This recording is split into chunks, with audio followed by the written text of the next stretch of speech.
called me from USA because his mother was in trouble. His mother, with dementia, now had very advanced disease. Every time she was taken to a hospital, she used to get very disturbed and agitated.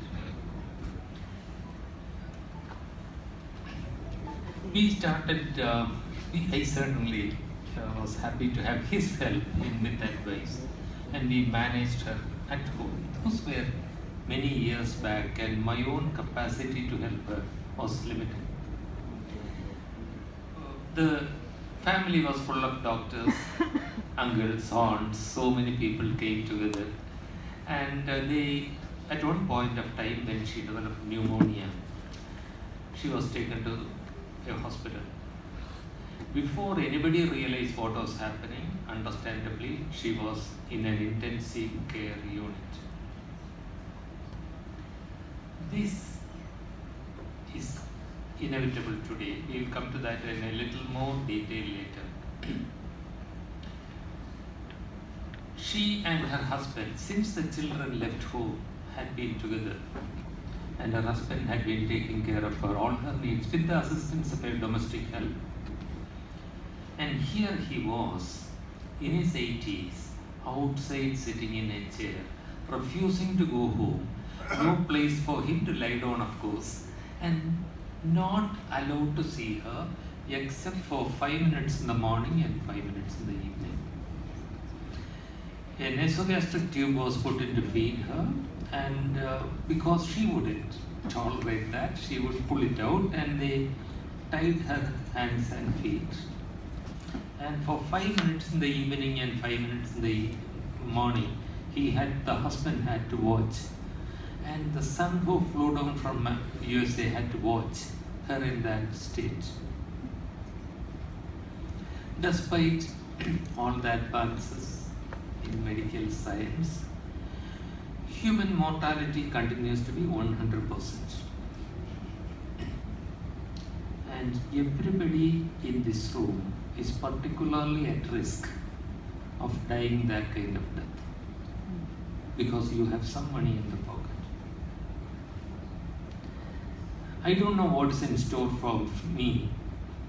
In Dr. Roop Gursahani's words, if I avoid lifestyle diseases as much as possible, I can have the pleasure of eventually dying of dementia. But Roop is sarcastic always, and he says those things. But this is a possibility. I always wonder, in my last month of life, what would be important for me. I remember Matthew's mom and hundreds of people whom I have seen. I am an anesthetist by training. I have been an intensivist for a long time. I know that intensive care, by moment to moment monitoring of vital organ functions and chemistry, can immediately intervene for any abnormality and can save the person in a correctable disorder. But I also know that it's the worst and most horrendous infliction of suffering to a dying person. As it is practiced today, with most of our intensive care units not having sedation protocols, not offering basic pain management, and physical restraint being the order of the day.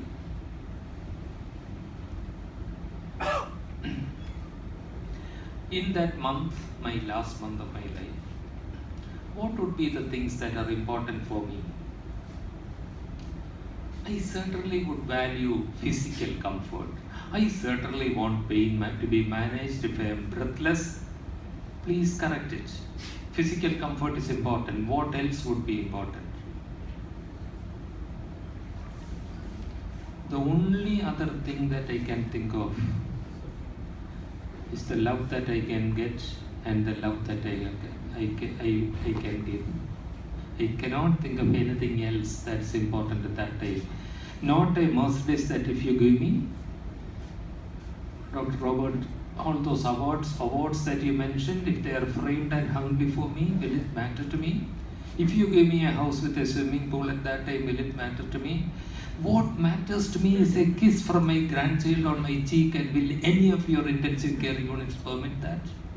A child entering the ICU? When I am in panic, I may want to hold on my son's hand.